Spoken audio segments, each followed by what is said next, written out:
Hello everyone, I hope आपने हमारा last lecture chemical thermodynamics का जो था लेक्चर नंबर 1 वो आपने देख लिया होगा। सो लेक्चर 1 में हमने काफ़ी ज़्यादा इंपॉर्टेंट चीज़ें डिस्कस करी थी। आज का लेक्चर में जो हमारा डिस्कशन रहा है, अगर मैं थोड़ा सा ओवरव्यू की बात करूं जैसा कि हम करते हैं ताकि आपको पता रहे कि हमने एक्चुअल में करा क्या है डिस्कशन। तो हमने सबसे पहले एंथैल्पी के ऊपर बात करी कि एंथैल्पी क्या होती है, हीट चेंज कॉन्स्टेंट। हमने साथ साथ हीट कैपेसिटीज के बारे में बात करी, heat capacity, molar heat capacity, इनके बारे में बात करी। इनके ऊपर कुछ क्वेश्चन देखे, delta H equal to delta U plus delta NGRT के ऊपर जो काफी सारे क्वेश्चन आए हुए थे उनको डिस्कस करा। फिर हम अपने टॉपिक पे मूव कर गए पूरी थर्मोकेमिस्ट्री में, delta H formation, delta H combustion, bond enthalpies, ये सारे टॉपिक हमने डिस्कस करे। डेल्टा एच कंबशन हो गया, सॉल्यूशन के बारे में बात करी, बॉन्ड एंथैल्पी, ये सारे के सारे टॉपिक हमने डिस्कस करे। इनके सारे फॉर्मूलाज देखे और इनपे बहुत ही ज्यादा क्वेश्चन देखे हैं, जितने भी हमारे पीवाईक्यूज में आए हुए थे वो सब देखे। फिर अपना मूव करें डेल्टा जी की तरफ, गिब्स फ्री एनर्जी और एंट्रोपी की तरफ, ये बात करी और यही हमारा आज का फाइनल डिस्कशन यहीं तक रहा था। तो ये सारी चीजें हमने डिस्कस करी हैं। अराउंड वही हमने 20 से 22 क्वेश्चन अपने लेक्चर में जो हम कर पाते हैं डिस्कस, वो हमने डिस्कस करे हैं। काफी अच्छे तरीके से क्वेश्चन डिस्कस करे हैं हमने। कुछ क्वेश्चन अराउंड 5-6 क्वेश्चन आपको होमवर्क भी है, तो उनके आंसर भी आप जरूर हमें कमेंट में बताइएगा ताकि हम देखें कि आपने कितनी पढ़ाई चल रही है। आपको जैसा कि पता है, इस लेक्चर को करने के बाद आपको हमारे टेस्ट सीरीज में इन्वॉल्व हो जाइएगा, जो कि आप ऐप की लिंक आपको हमें डिस्क्रिप्शन में मिल जाएगी, ताकि आपने जो पढ़ा है वो आपको पता तो लगे कि आपने कितनी तैयारी हुई, आपकी कितनी तैयारी हुई। और ये क्वेश्चन जितने भी आप कर रहे हैं, वीडियो पॉज करके जरूर करिएगा, कुछ अच्छे क्वेश्चन भी मिलेंगे, बट इतना वो है कि मैक्सिमम क्वेश्चन अब आपसे इसको देखने के बाद हो जाएंगे। और कोई भी डाउट आए आपको, जरूर हमें कमेंट में करके बताइए कि आपको कोई भी डाउट आ रहा है, हम उस पर भी लाएंगे। अगर आपको और क्वेश्चन चाहिए, और क्वेश्चन के लिए भी हम वीडियो लाएंगे। यहाँ पे सारे क्यूआर कोड दिख रहा है, इनसे हमें बताइए कि अगर हम बाई चांस कोई कमेंट मिस हो जाए तो हम इन क्यूआर्स की मदद से आप जाइए, हमें सब कुछ बताइए कि कोई भी अगर आपको प्रॉब्लम आ रही है, कुछ आपको कंटेंट की जरूरत हो, हम आपको थ्योरी क्वेश्चन सब कुछ प्रोवाइड कर रहे हैं अपने लेक्चर में। कोशिश कर रहे हैं मैक्सिमम से मैक्सिमम आउटपुट आए, बहुत ही ज़्यादा अच्छे तरीके से हम लेक्चर्स को करने की, डिलीवर करने की कोशिश कर रहे हैं अपनी पूरी ताकत के साथ। आप भी बस लगे रहिए, मेहनत करते रहिए, लास्ट डे तक, जब तक आपका एग्जाम नहीं आता तब तक आपको मेहनत करते रहना है। तो शुरू करते हैं अपना लेक्चर। सो आज का जो हमारा फर्स्ट टॉपिक रहेगा वो रहेगा हमारा एंथैल्पी का डिस्कशन। हम स्टार्ट कर रहे हैं अपना टॉपिक एंथैल्पी। तो सबसे पहले एंथैल्पी होती क्या है, अगर मैं आपको नॉर्मल लैंग्वेज बताऊं, enthalpy is nothing but just heat change eight constant pressure. Whenever हम कोई भी प्रोसेस कर रहे होंगे या कोई रिएक्शन कर रहे होंगे, उसमें हम कह देंगे ये इस प्रोसेस में या इस सिस्टम का जो प्रेशर है वो है कांस्टेंट, तो हम कह देंगे इसमें जो भी हीट चेंज आएगा उसको हम कहते हैं एंथैल्पी। वेराज हमने इंटरनल एनर्जी को क्या पढ़ा था कि ये होती है heat change eight constant volume. यहाँ इसकी कुछ डेफिनेशन लिखी हुई है, यहाँ पे इसको आप एक बार रीड कर लिएगा, जो मेन चीज है वो यही है। अब चलते हैं इसकी थोड़ी बहुत डेरिवेशन की तरफ। We all know delta U is equal to Q plus W होता है, ये फॉर्मूला यूनिवर्सल फॉर्मूला है फर्स्ट लॉ ऑफ थर्मोडायनेमिक्स से। अब इंटरनल एनर्जी वगैरह कोई उसमें चेंज वगैरह तो होगा नहीं, वो तो रही है। अब डेल्टा यू को is equal to Q plus W लिख रहा हूँ, but in this particular case मैं ये कह रहा हूँ कि जो है मैंने जो है प्रेशर कांस्टेंट कर दिया। तो अगर प्रेशर कांस्टेंट है, क्या इस पर्टिकुलर टाइम पर अगर मैं कह दूं मेरा प्रेशर कांस्टेंट है, तो can I write it as QP. मैंने क्यूपी इसलिए लिखा है कि इसका मतलब है हीट चेंजेस कांस्टेंट प्रेशर। मैंने क्या करा है, यहाँ से यहाँ पर आने में मैंने कहा है कि जो मैं प्रोसेस कर रहा हूँ ना उसमें कांस्टेंट प्रेशर कर दिया, तो मैं उसको ऐसे लिख रहा हूँ, ठीक है। अब delta U minus work done is equals to QP के बराबर आ जाएगा। क्यूपी मेरा जो आ जाएगा is equals to delta U plus P delta V के इक्वल आ जाएगा। मैंने यहाँ पे वर्क डन की वैल्यू डाल दी। अब यहाँ पे जो मेरा फॉर्मूला आया है क्यूपी का, वो इक्वल आया है डेल्टा यू प्लस डब्ल्यू के। सो जो मेरा क्यूपी है that is what, that is delta H, किसके इक्वल है, delta U plus P delta V के। ये हमारा फॉर्मूला आ गया है। साथ साथ हम इसको और भी तरीके से लिख सकते हैं, is equal to plus N R delta T, या फिर we generally use a lot this formula that is this one. So delta H is equals to delta U plus delta NCRT, बहुत ज्यादा यूज होने वाला फॉर्मूला है। इसकी derivation की भी हमने थोड़ी बहुत बातचीत कर ली है। सो आपको मेन चीज ये ध्यान रखनी है, डेल्टा एनसीआरटी और delta NG is number of gaseous moles के बारे में बात होती है। सो ये हमारा हो गया है फॉर्मूला। अब एक नेक्स्ट टॉपिक जो आता है हमारा, वो आता है हमारा हीट कैपेसिटी। इसके बारे में थोड़ी सी बात कर लेते हैं।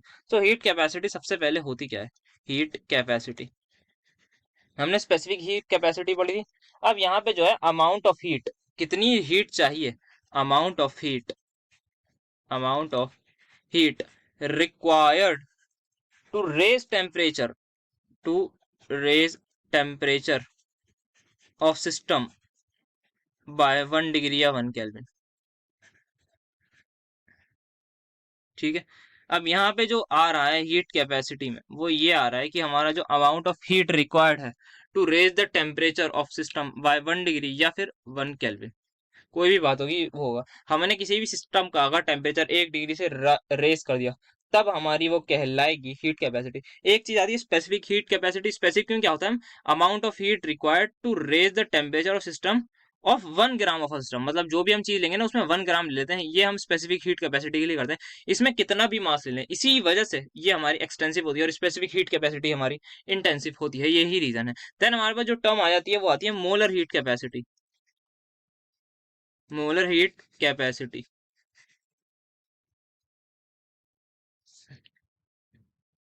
अब मोलर हीट कैपेसिटी में क्या होता है? Amount of heat required to raise the temperature.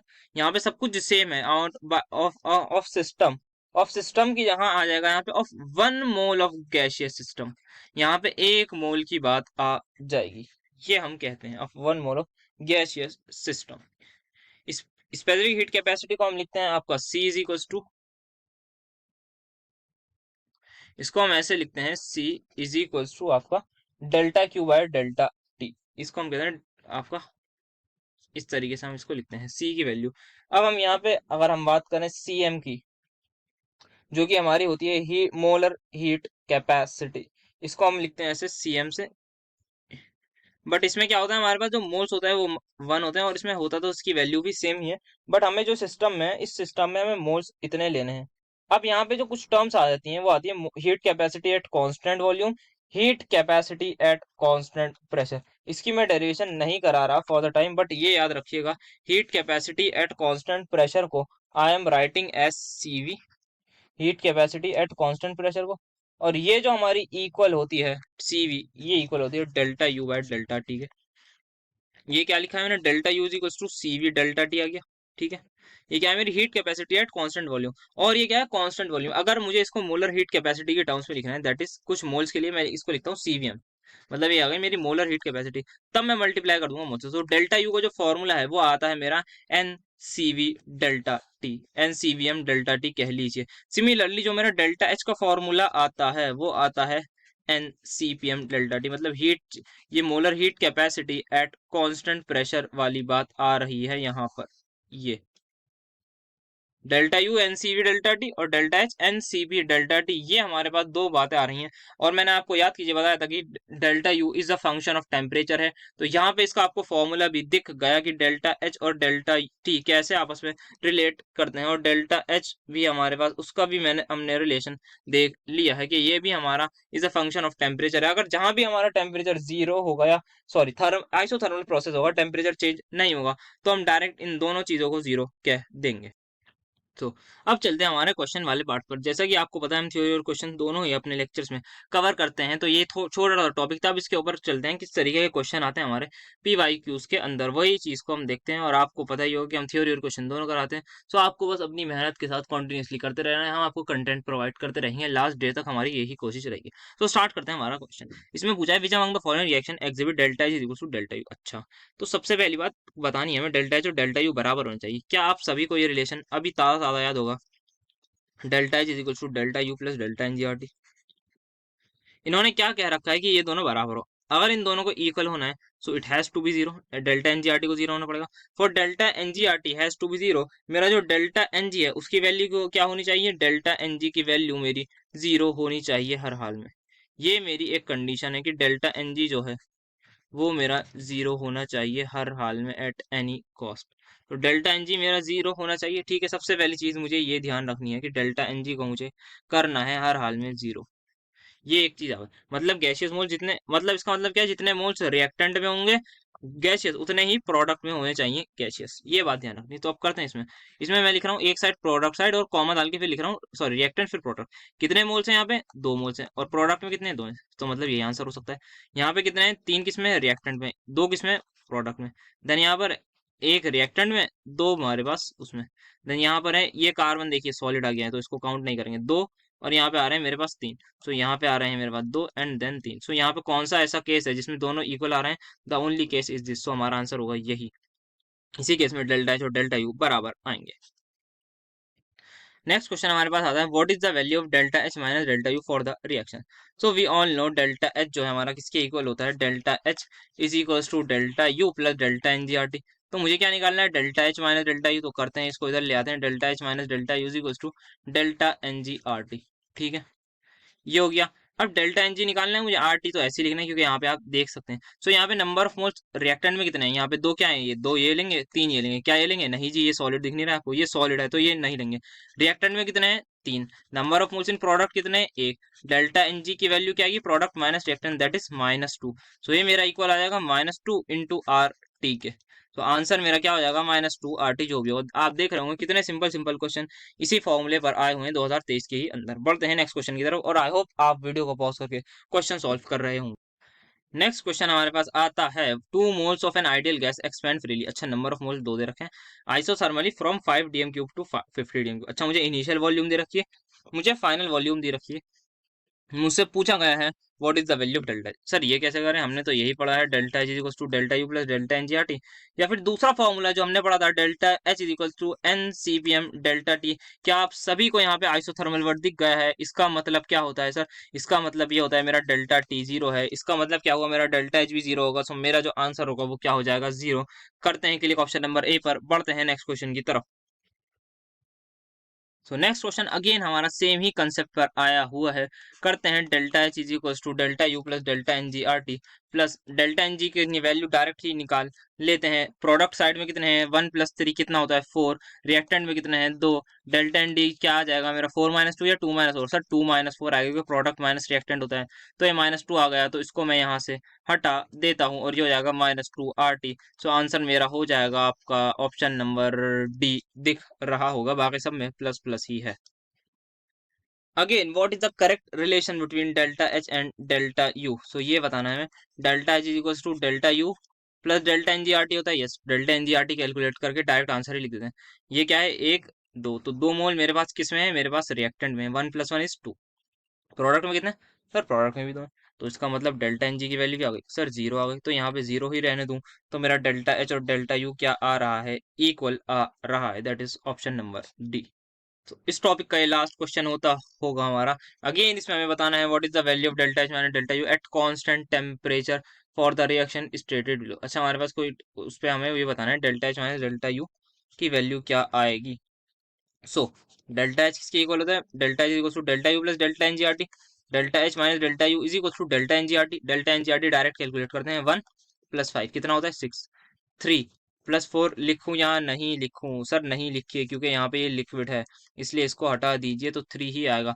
तो delta N G is going to be 3 - 6, that is -3। तो यहाँ पे -3 आर टी के इक्वल आएगा मेरा delta H minus delta U. So मेरा आंसर हो जाएगा ऑप्शन नंबर ए। तो अब हमारा जो पार्ट शुरू होगा वो हमारा थर्मो केमिस्ट्री वाला होगा, जिसमें हम एंथैल्पी एंथैल्पी की ही बातचीत करते रहेंगे। तो सबसे पहले आता है हमारे पास एंथैल्पीज ऑफ फिजिकल ट्रांसफॉर्मेशन। यहाँ पे हमें आइस दे रखी है, आइस से जैसे ही ये लिक्विड वाटर में जाती है हमें पता है, और फिर लिक्विड वाटर से हमारे पास वाटर पेपर में जाती है, कि हमारे पास 0 डिग्री सेल्सियस पर आइस बन जाती है, और ये आपस में इक्विलिब्रियम पे होते हैं 0 डिग्री सेल्सियस में, एंड 100 डिग्री सेल्सियस में लिक्विड वाटर और वेपर अपनी इक्विलिब्रियम में होती है। सो जो भी हीट लगती है आइस को हमारे पास लिक्विड वाटर में करने में, उसको हम कहते हैं एंथैल्पी ऑफ फ्यूजन, और उसकी वैल्यू कुछ इस तरीके की होती है। सो बेसिकली जो हमारी एंड देन लिक्विड वाटर से जो आइस में करनी होती है वो होती है हमारी enthalpy of freezing, and both are negative of each other. Similar for liquid water to हमारे पास वाटर वेपर, इसमें भी हमारे पास जो वेपराइजेशन की होती है और एक होती है हमारे पास कंडेंसेशन की। सो ये हमारे पास होती है एकदम नेगेटिव। देन यहाँ सब्लिमेशन की भी हमें दे रखी है। सो बेसिकली फेज ट्रांसफॉर्मेशन में मतलब आइस से लिक्विड, लिक्विड से वाटर हो रहा है, जो बेसिकली सॉलिड से लिक्विड, लिक्विड से गैस फॉर्म में जब कन्वर्ट करते हैं, उसकी हमारे पास एंथैल्पीज के बारे में बात करी गई है यहाँ पर। चलते हैं अपना नेक्स्ट टॉपिक पे, चलते हैं डिटेल में थर्मोकेमिस्ट्री को देखते हैं। ओके, सो यहाँ पे अब लिखा हुआ है वेरियस टर्म्स ऑफ थर्मोकेमिस्ट्री। एक बार सब टर्म्स को पढ़ लेते हैं। सबसे पहले इलेक्ट्रॉन गेन एंथैल्पी, जो कि पीरियोडिक टेबल वाले चैप्टर में पढ़ा होगा। Enthalpy change one mole of gas phase atoms of an element accept electron to form gaseous and, बिल्कुल सही, ये तो पढ़ा है। देन एक बात आती है हमारे पास enthalpy of atomization, the enthalpy chain accompanying by the dissociation of one mole of gaseous substance into atom। कोई भी हमारे पास सपोज गैसियस सब्सटेंस है, लेट्स सपोज मैं कह रहा हूँ H2 गैस है मेरे पास सपोज। अब मैं इसको आपको बिल्कुल दो H गैसियस एटम्स में इसको कन्वर्ट कर दूंगा, जो मैं इसको कहूंगा ये हमारे पास enthalpy of atomisation for H2 है, मतलब इसके एटम्स में इसको कन्वर्ट कर दिया, डिसोसिएट कर दिया एक मोल को। देन हमारे पास एंथैल्पी ऑफ सॉल्यूशन आती है, जब भी हम किसी सब्सटेंस को, सपोज NaCl को मैं वाटर में डिसॉल्व कर रहा हूँ या H2 डिसोशिएट कर रहा हूँ, तो ये मेरा Na+ और Cl नेगेटिव में ब्रेक डाउन हो जाएगा। तो यही मेरी एंथैल्पी जो होगी, मैं उस एंथैल्पी को कहूंगा एंथैल्पी ऑफ सोल्यूशन। देन हमारे पास एंथैल्पी ऑफ केमिकल रिएक्शन आती है, जो कि अभी आगे इसके फॉर्मूले अच्छे से देखेंगे, बस एक बार आप इसको रीड कर लिए सब चीजों को समझेंगे, जो हमारे लिए एग्जाम के लिए इंपॉर्टेंट है ना, उसको फॉर्मूले वगैरह सब बढ़िया तरीके से देखेंगे और क्वेश्चन भी भर भर के करेंगे इसके ऊपर थर्मोकेमिस्ट्री पर। देन एंडोथर्मिक और एक्सोथर्मिक प्रोसेसेस होते हैं कुछ हमारे पास, जिसमें हीट एंथैल्पी पॉजिटिव होती है, डेल्टा एच पॉजिटिव, जो हम कहते हैं ना हीट रिलीज हीट गेन जो होती है, सो जिसमें हमें हीट एब्जॉर्ब होती है, उसमें डेल्टा एच हमारे पास पॉजिटिव होता है। हीट रिलीज हुई तो हमारे पास डेल्टा एच नेगेटिव हुआ, एक्सोथर्मिक कहते हैं उसे। Standard state of substance, it is in the form in the substance in which, अच्छा हमारे पास स्टैंडर्ड स्टेट होती है किसी सब्सटेंस की, वो ऐसी फॉर्म होती है जो कि मोस्ट स्टेबल होती है एक बार और इतने टेम्परेचर पर, ये होती है। अभी बाद में बात करेंगे इसके बारे में। देन इसको भी रीड कर लिए, है स्लो, ये सारी चीजें ये रीड करनी चाहिए। चलते हैं हम अपने थोड़ा सा डिटेल में फॉर्मूले से देखते हैं क्या क्या, शुरू करते हैं। सबसे पहला हमारे पास आती है एंथैल्पी ऑफ फॉर्मेशन, उस पर थोड़ी सी बातचीत करते हैं। सबसे पहले एंथैल्पी जो आती है हमारी, वो आती है standard enthalpy of formation. So standard enthalpy of formation को we write as delta H F, first enthalpy of formation. Then we यहाँ पर हल्का सा एक डॉट लगा दें जिसको हम कहते हैं not, delta H F not, enthalpy of formation. इसमें क्या होता है, सबसे पहली चीज कि हमारे पास जो कंपाउंड है वो 1 मोल बनना चाहिए।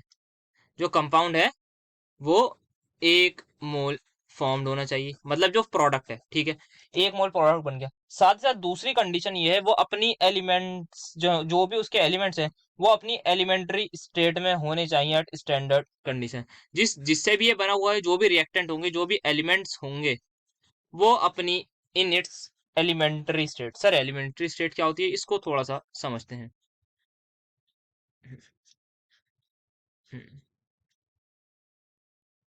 ये हमारे पास बात आ गई कि इन इट्स एलिमेंट्री स्टेट, ठीक है।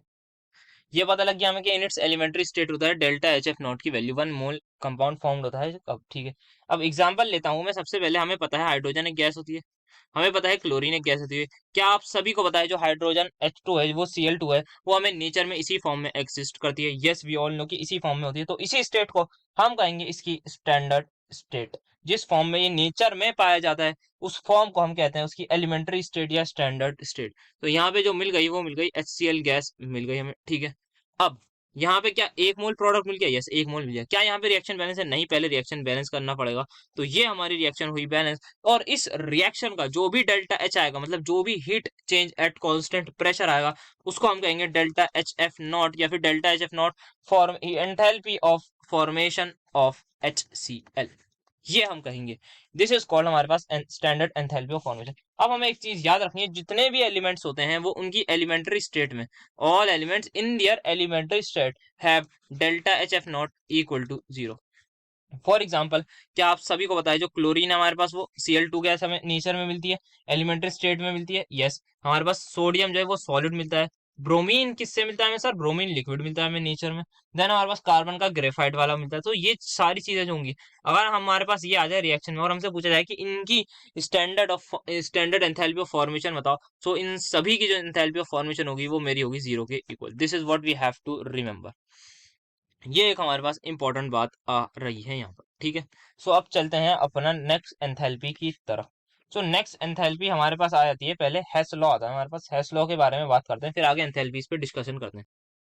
अब हेस लॉ हमारे पास कुछ इस तरीके से कहता है कि एक रिएक्शन है, वो हमारी टेक्स प्लेस करे या तो एक स्टेप में या मल्टी स्टेप में, तो डेल्टा एच जो रहेगा वो हमारा सेम रहेगा। सर क्या बात करी है आपने, इसको जरा समझाइए। सो मैंने जो बात करी है वो ये करी है कि मेरे पास सपोज मैं एक मल्टी स्टेप रिएक्शन लिख देता हूँ, पहले मैं सिंगल स्टेप रिएक्शन लिख देता हूँ, A गिव्स मी D, ठीक है।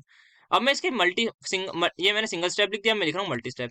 ए से मिल रहा है मुझे B से मैं कह रहा हूँ मुझे मिल रहा है C से कह रहा हूँ मुझे मिल रहा है D, ठीक है। नाउ अब मैं इस सभी को जैसे ही ऐड करूंगा, तो A+B+C is gives me B+C+D। क्या B और C आपस में कैंसिल हो जाएंगे, at the end finally I am getting again as A gives me B। So इसका मतलब ये हुआ, सपोज इस रिएक्शन का कोई डेल्टा एच आया था मैं कह रहा हूँ उसका खाली डेल्टा एच आया था। अब इस रिएक्शन में मैं कह रहा हूँ इसका आया था डेल्टा H1, इस रिएक्शन का मैं कह रहा हूँ डेल्टा H2 आया था कुछ, इस रिएक्शन में कुछ डेल्टा H3 आया था, और फाइनली जो मेरा डेल्टा H होगा, मतलब इस रिएक्शन में जो डेल्टा H आएगा वो मेरा किसके बराबर होगा, वो तो मेरा डेल्टा एच ही होगा सर। तो डेल्टा एच क्यों, क्योंकि ये मेरा डेल्टा एच है, तो भाई ये भी डेल्टा एच ही होगा ना। और वो डेल्टा एच किसके इक्वल होगा, क्या तीनों एंथैल्पीज को रिएक्शन को ऐड करा है, यस। अगर तीनों रिएक्शन को मैंने ऐड करा है तो मुझे उनकी एंथैल्पीज भी इंडिविजुअली ऐड करनी पड़ेंगी। This is what does mean by Hess law. So ये कहता है हमारा हेल्स लॉ कि जो है हमारा, अगर मैं सपोज रिवर्स रिएक्शन होती, कोई मेरे पास सी गिव्स में भी होता, तो अगर मुझे रिएक्शन रिवर्स करके ऐड करनी है तब मैं डेल्टा एच माइनस करूंगा। ये बात ध्यान रखनी होगी, क्योंकि आप सभी को पता होगा एक रिएक्शन है, अगर एक इसमें भी है, ये रिएक्शन का, इस रिएक्शन का डेल्टा एच मेरे पास आ रहा है क्या, ये डेल्टा एच आ रहा है। अगर सपोज वहीं पे मेरे पास रिएक्शन हो डी गिव्स में है, तो इस रिएक्शन का जो डेल्टा एच होगा वो माइनस डेल्टा एच के बराबर होगा। ये खास बात है इसकी, कि मतलब मैग्नीट्यूड अपोजिट हो जाता है जब हम रिएक्शन को अपोजिट करते हैं। तो ये हमारे पास हो जाता है उसका वो, अगर रिएक्शन सब्ट्रैक्ट हुई तो वो, अगर हम मल्टीप्लाई कर रहे हैं सपोज किसी स्टोइकोमेट्रिक अगर मैं रिएक्शन, इस रिएक्शन को कर दूं 2a 2 भी कर दूं, तो मेरा डेल्टा एच जो है वो भी 2 डेल्टा एच के बराबर हो जाएगा। ये बात ध्यान रखनी है। अगर मैं डिवाइड बाय हाफ कर दूं तब मेरे पास जो डेल्टा एच है वो मेरे पास हाफ हो जाएगा। तो ये छोटी छोटी चीजें हमें ध्यान रखनी है कि किस तरीके से हम कैलकुलेट करेंगे। अगर मैं सब्ट्रैक्ट कर रहा हूँ किसी रिएक्शन को आपस में, तो मतलब मैं डेल्टा एच भी सब्ट्रैक्ट करूंगा। अगर मैं स्टोइकोमेट्रिक कोफिशिएंट को आपस मल्टीप्लाई कर रहा हूँ सभी के, मतलब पूरी रिएक्शन की स्टोइकोमेट्रिक कोफिशिएंट को 2 किससे मल्टीप्लाई कर रहा हूँ, डेल्टा एच को भी करूंगा। मैं डिवाइड कर रहा हूँ 2 से, तो मुझे डेल्टा एच को भी डिवाइड करना पड़ेगा उसी पर्टिकुलर नंबर से। तो इसका बहुत ही ज्यादा यूज आता है हमारे पास हेल्स लॉ का पूरी थर्मोकेमिस्ट्री में। सो अब देखते हैं नेक्स्ट टॉपिक हमारे पास जो होता है स्टैंडर्ड एंथैल्पी ऑफ कंबशन। तो एंथैल्पी ऑफ कंबशन का मतलब ये होता है सबसे पहले कि एक मोल ही कंपाउंड बनना चाहिए। जहां जहां स्टैंडर्ड वगैरह की बात आती है तो हम एक एक मोल की बात करते हैं। When one mole of compound formed, या फिर वन मोल ऑफ कंपाउंड नहीं फॉर्म नहीं, undergoes combustion, then it is called delta H combustion. Suppose मेरे पास एक कार्बन है, एक मोल कार्बन को मैंने रिएक्ट करा है, मुझे मिल गई कार्बन डाइऑक्साइड। तो इस रिएक्शन का जो भी डेल्टा एच आएगा मैं कह दूंगा वो डेल्टा एच मेरा डेल्टा एच कंबशन के बराबर है, फिर डेल्टा एच नॉट कंबशन के बराबर है। इसमें मुझे ये लेना है कि जो मेरा कंपाउंड है जो रिएक्टेंट साइड में वो एक मोल होना चाहिए, बाकी के बारे में मुझे बॉदर नहीं करना। अब मैं नेक्स्ट एग्जांपल अगर मैं आपको समझाऊं, सपोज हम लेते हैं मीथेन का एग्जांपल। इसको we all know we can burn in air, then we will get CO2 plus H2O। Then यहाँ पे 2 आ गया। अब यहाँ पे 2 आ गया, तो यहाँ पे जो है यहाँ पे 2 लगा दूंगा मैं। ये जैसे ही मैंने 2 लगाया तो यहाँ पे 4 मोल, और ये रिएक्शन मुझे बैलेंस होती हुई नजर आ रही है। और यहाँ पे जो लिक्विड आता है, ये बात ध्यान रखनी है, गैस आता है। हाइड्रोकार्बन्स को हम बर्न करना हम बहुत ही अच्छे से जानते हैं, हमने मोल कॉन्सेप्ट वाले चैप्टर में भी पढ़ा होगा ये, जो हमारा फर्स्ट लेक्चर था। अगर नहीं पढ़ा तो आपने जाके उस लेक्चर को भी देखिए। तो अब यहाँ पे डेल्टा एच कम्बशन, इस रिएक्शन का जो भी डेल्टा एच आएगा उसको मैं कह दूंगा वो delta H not combustion of methane कहलाएगा। सिमिलरली ग्लूकोज को करूंगा मैं बेसिकली, ये आपका दैट इज, मैं जैसे इसको ऑक्सीडाइज करूंगा या ऑक्सीजन से रिएक्ट करूंगा तो मुझे मिलेगा। अब बात आती है सर कि अगर मुझे डेल्टा एच की वैल्यू निकालनी हो, मैं मुझे कुछ चीजें गिवन होंगी रिएक्टेंट में और कुछ मुझे प्रोडक्ट निकालना होगा। सपोज एक हाइपोथेटिकल एग्जांपल लेता हूँ मैं, कि मुझे मिला हुआ है A+B गिविंग मी C+D। ठीक है, एक कंपाउंड है, एलिमेंटल स्टेट वगैरह कोई अभी जिक्र नहीं कर रहे इस बात का, अगर वो हुआ तो उसका डेल्टा जीरो हो जाएगा सीधा था। अब एक कंपाउंड है, बी एक कंपाउंड है, सी एक कंपाउंड है, डी एक कंपाउंड है, मतलब ए भी कहीं से बना है, बी भी कहीं से बना है, सी भी कहीं से बना है, डी भी कहीं से बना है। सो मान लेते हैं कोई डबल डिस्प्लेसमेंट रिएक्शन या कुछ भी होगी, हमें कहीं से बना होगा। हमें क्या क्या गिवन होगा, हमें दो चीजें गिवन हो सकती हैं। या तो मुझे डेल्टा एच फॉर्मेशन सारे के सारे A B C D सबका दिया हुआ होगा, A B C D इन सबका दिया होगा।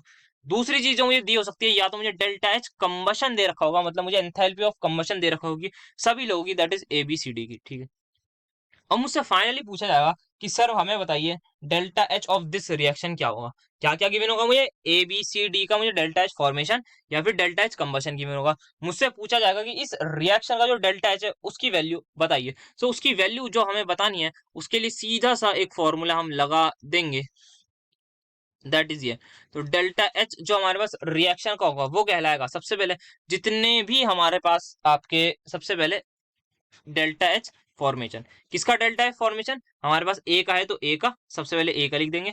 और अगर ए है उसको मल्टीप्लाई कर देंगे उसी के स्टोइकोमेट्रिक कोफिशिएंट से। सपोज अगर यहाँ पे मेरे पास स्टोइकोमेट्रिक कोफिशिएंट होता एक्स, तो मैं उसको एक्स से मल्टीप्लाई कर देता, सपोज के लिए कह रहा हूँ। तो मैं ऐसे ही लिख रहा हूँ, जो भी स्टोइकोमेट्रिक कोफिशिएंट होगा उसको उससे मल्टीप्लाई कर दूंगा, and I will add a sign of summation. इसका मतलब ये है जितने भी रिएक्टेंट हैं उनका डेल्टा एच लीजिए, उनको मल्टीप्लाई करिए स्टोइकोमेट्रिक कोफिशिएंट से, ऐड कर दीजिए। किसके, सबसे पहली बात, अब ये किसकी बात कर रहे हैं, डेल्टा एच रिएक्शन की।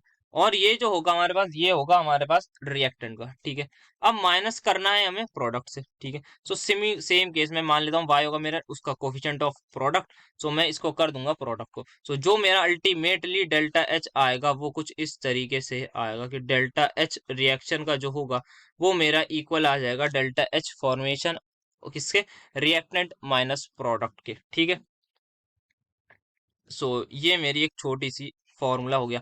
वहीं अगर मुझे कंबशन दिया हुआ होता, बहुत ध्यान से सुनिएगा, वहीं पर अगर मुझे, एक सेकंड, यहाँ पे पहले प्रोडक्ट आएगा, सॉरी यहाँ पे एक गलती कर दी है मैंने, तो यहाँ पे पहले प्रोडक्ट आता है, अभी बताता हूँ मैं वो किस वजह से कंफ्यूज हूँ। यहाँ पे आपका आएगा प्रोडक्ट एंड देन यहाँ पे आएगा रिएक्टेंट, यहाँ पे आएगा प्रोडक्ट, यहाँ पे रिएक्टेंट। सो बात अभी एक चीज जरा कम कंफ्यूजिंग है ना थोड़ी सी, उसके बारे में चर्चा करेंगे कि हमारे पास फॉर्मेशन पहले प्रोडक्ट माइनस रिएक्टेंट। वहीं पर अगर मेरी बात आ जाए कंबशन, मुझे डेल्टा एच कंबशन दिया हो, तो जो मेरा फॉर्मूला आएगा डेल्टा एच का, तो जो भी मेरा फॉर्मूला आएगा डेल्टा एच का, लेट मी इरेज इट, यहाँ पे मैं लिख रहा हूँ डेल्टा एच नॉट सी। सो अगर मेरी बात किसकी चल रही है अब, कंबशन की, अगर मेरे कंबशन की बात हो तो जो मेरा डेल्टा एच ऑफ रिएक्शन का फॉर्मूला आएगा वो आएगा x into delta H F. But यहाँ पे समीशन तो करेंगे, साथ में पहले मैं लूंगा reactant minus summation of by delta H F product. This is what we have to remember कि हमें जो delta H of the reaction आएगा वो रिएक्टेंट माइनस प्रोडक्ट आएगा। अब ये हमारे पास एक फॉर्मूला आ जाता है कि जो delta H of the reaction है वो मेरा है किसके, रिएक्टेंट माइनस प्रोडक्ट के इक्वल है। तो ये दो फॉर्मूले हमारे बहुत ही ज्यादा काम के, एक रिएक्शन अगर मेरे पास एंथैल्पी ऑफ फॉर्मेशन दे रखी है, और दूसरा अगर मेरे पास एंथैल्पी ऑफ कंबशन दे रखी है, इसको मैं सी कर देता हूँ, यस। ये हम अप्लाई करेंगे और काफी सारे क्वेश्चन का आंसर पा लेंगे। देन हमारे पास सिमिलरली अगर मैं किसी रिएक्शन को रिएक्ट कर रहा हूँ, मतलब जैसे यहाँ पे मैंने ऑक्सीजन से रिएक्ट करा तो मैं कंबशन कह रहा हूँ, वहीं अगर मैं किसी को हाइड्रोकार्बन को, अल्कीन को हाइड्रोजन से रिएक्ट करूंगा और इथेन वो बना दूंगा अल्केन, तो मैं उस रिएक्शन के डेल्टा एच को कह दूंगा hydrogenation, delta H hydrogenation. Similarly मैं अगर हाइड्रेशन मतलब मैं वाटर में ऐड करूंगा या फिर सॉल्यूशन वाली बात जिसमें मैंने आपको पढ़ा था, उसको मैं ये कह दूंगा।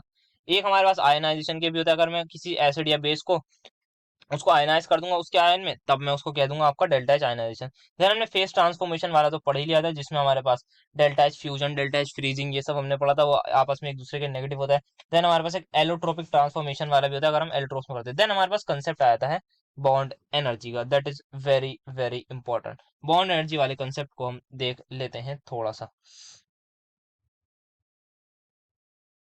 अब बॉन्ड एनर्जी क्या होती है, सबसे पहले बॉन्ड एनर्जी होती है, एक मोल हमारे पास कोई भी गैसियस कंपाउंड है, 1 मोल गैसियस कंपाउंड है, ठीक है। अब उसको हम कन्वर्ट कर रहे हैं आइसोलेटेड गैसियस एटम में।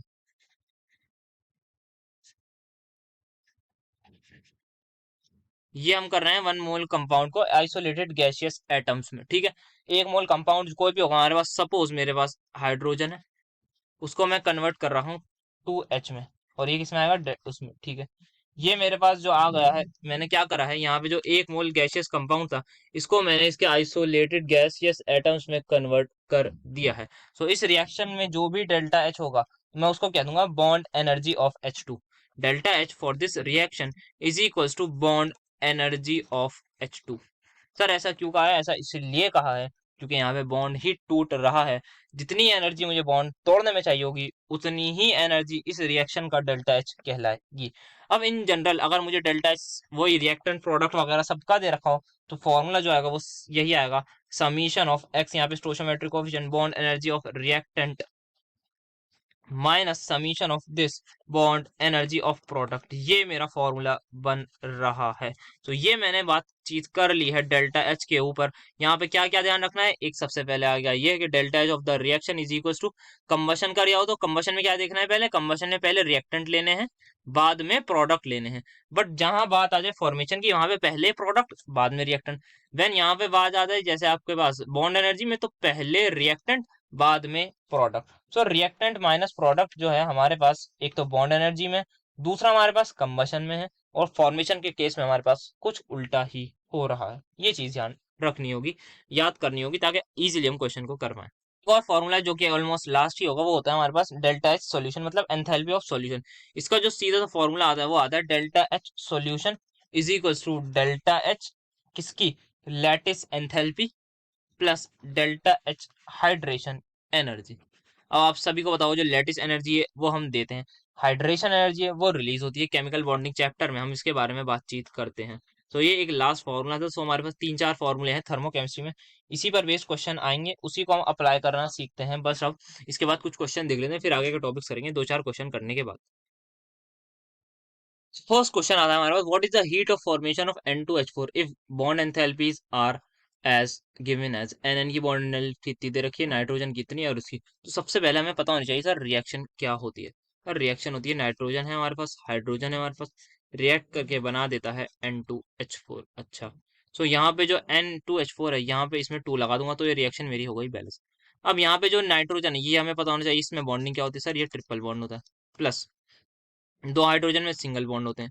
सेकेंडली हमें ये पता होना चाहिए कि इसमें बॉन्डिंग जो होती है वो कुछ इस तरीके की होती है कि ये हमारे पास बॉन्ड है, एक हमारे पास NN बॉन्ड है और एक NH बॉन्ड। सो अब इस रिएक्शन का डेल्टा H कैलकुलेट करना है, तो कैसे करेंगे सर। जो डेल्टा H हमारे पास होता है बॉन्ड एंथैल्पी के टर्म्स में, सबसे पहले हमें रिएक्टेंट्स की निकालनी है बॉन्ड एंथैल्पी, एंड देन उसको सब्ट्रैक्ट कर देंगे हम प्रोडक्ट से। तो रिएक्टेंट की जो बॉन्ड एंथैल्पी होगी वो किसके इक्वल होगी, हमारे पास जो बॉन्ड एंथैल्पी होगी N ट्रिपल N बॉन्ड की, जो बॉन्ड एंथैल्पी आएगी हमारे पास इस बॉन्ड की, और ट्वाइस ऑफ दिस बॉन्ड। सो मैं कैलकुलेट कर रहा हूँ रिएक्टेंट की। सो NN की कितनी दे रखी है मुझे, 941, ठीक है। सो 941 प्लस 2 इंटू यहाँ पे HH की दे रखी है मुझे 436, तो ये मैं भी पुट कर देता हूँ ट्वाइस ऑफ 436।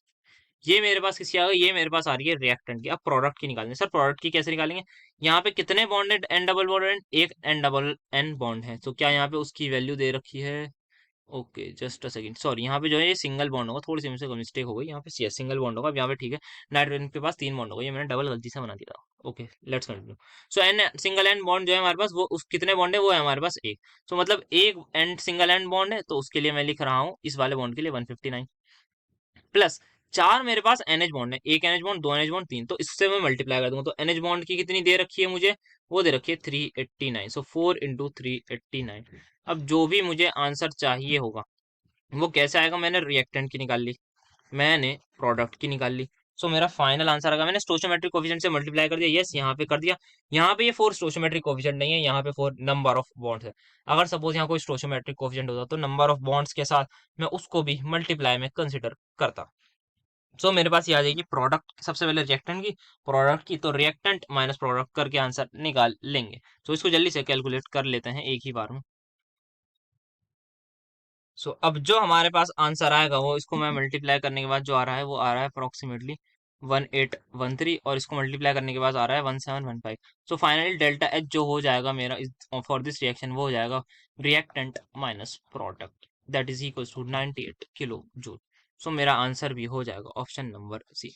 अच्छा क्वेश्चन देखा है हमने पहले ही केस में, ताकि हमारे पास जो बॉन्ड एंथैल्पी का पूरा कंसेप्ट है वो एक ही बार के अंदर क्लियर हो जाए, किस तरीके से अप्लाई करना है। बढ़ते हैं नेक्स्ट क्वेश्चन की। सो नेक्स्ट क्वेश्चन हमारे पास आता है कैलकुलेट डेल्टा H0 मतलब एंथैल्पी ऑफ कंबशन निकालनी है, किसके लिए, इथेन के लिए, फॉर द रिएक्शन गिवन लो। एक रिएक्शन गिवन है, इथेन हमारे पास कंबशन हो रही है, कुछ हमारे पास प्रोडक्ट मिल रहा है, इस रिएक्शन का डेल्टा H गिवन है, डेल्टा H0 R होता है रिएक्शन का। हमें क्या निकालना है, delta H0 combustion. Sir delta H0 combustion की सबसे पहले डेफिनेशन क्या होती है। सर डेफिनेशन तो हमारी ये कहती थी कि एक मोल कंपाउंड हो, अंडर गो करे कंबशन में, और उस रिएक्शन का डेल्टा H कहलाएगा हमारे पास डेल्टा H कंबशन। यहाँ पे देखते हैं कितने मोल्स है, यहाँ पे 2 मोल्स नजर आ रहे हैं। तो इसका मतलब अगर यहीं पे जो रिएक्शन है, अगर इसमें 1 मोल होता, अगर इसका 1 मोल होता, और तब हमारे पास 1 मोल होने के टाइम पे जो हमारे पास वो होती, दैट इज ये, उस रिएक्शन की जो एंथैल्पी होती है उसको मैं कह देता कि ये रिएक्शन की जो एंथैल्पी है मेरी, ये कहलाएगी हमारे पास एंथैल्पी ऑफ कंबशन। बट ये नहीं कहलाएगी, क्यों नहीं कहलाएगी, ये कितने मोल की है, ये मेरी है 2 मोल ऑफ इथेन के लिए। अगर मेरे पास 2 मोल ऑफ इथेन की जो एंथैल्पी है वो मुझे दी हुई है -312, क्या मैं उससे 1 मोल की कैलकुलेट कर सकता हूँ, यस बिल्कुल कर सकते हैं हम। मैंने हेस लॉ में आपको बताया था, अगर आपको किसी भी रिएक्शन को मल्टीप्लाई डिवाइड करना हो, मुझे इस पूरी रिएक्शन को मैं करने जा रहा हूँ 2 से डिवाइड, तो ये रिएक्शन मुझे कुछ इस तरीके से नजर आएगी। ये मैंने इसको कर दिया पूरी रिएक्शन को डिवाइड, किससे सर, 2 से कर दिया डिवाइड। क्यों 2 से करा है, क्योंकि मुझे 1 मोल चाहिए था। ये जैसे ही मैंने इसको सबको 2 से डिवाइड कर दिया, तो इस रिएक्शन का डेल्टा एच भी क्या हो जाएगा, डिवाइड किससे, 2 से डिवाइड हो जाएगा। अब इस रिएक्शन में जो भी डेल्टा एच होगा उसको मैं कह दूंगा कि ये जो रिएक्शन, इस रिएक्शन का, कौन सी रिएक्शन, इस स्पेसिफिक रिएक्शन का, ये जो मैंने यहाँ लिखी है, इस रिएक्शन का जो डेल्टा एच होगा वो मेरा कहलाएगा डेल्टा एच कंबशन। क्यों, क्योंकि यहाँ पे 1 मोल है किसका, रिएक्टेंट का, वो मैं कंबशन कर रहा हूँ।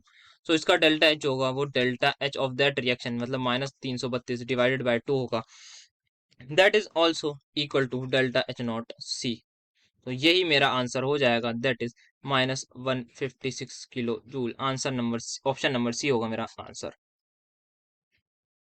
अच्छा, if 8.84 kg heat is liberated for the formation of 3 gram ethane, अच्छा, जो भी हमारे पास रिएक्शन हुई होगी उसको हम इथेन जो है, हमारे हम इथेन बना रहे हैं, किससे बनाएंगे, कार्बन और हाइड्रोजन से बनाएंगे। पहले मैं इसको डायरेक्ट करने का तरीका बताता हूँ, फिर मैं बताता हूँ आपको कि कैसे आपको प्रॉपर रिएक्शन से जाना है।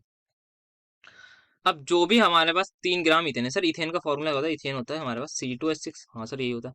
इसका मॉलिक्यूलर वेट कितना होता है सर, इसका मॉलिक्यूलर वेट होता है 24, और ये होता है हमारे पास 30 ग्राम। ठीक है, वी ऑल नो हमारे पास ये इसका वो होता है। और ये क्या हो गया, 30 ग्राम मतलब 1 मोल होता है हमारे पास। अगर हमारे पास वेट ये है तो 1 मोल है।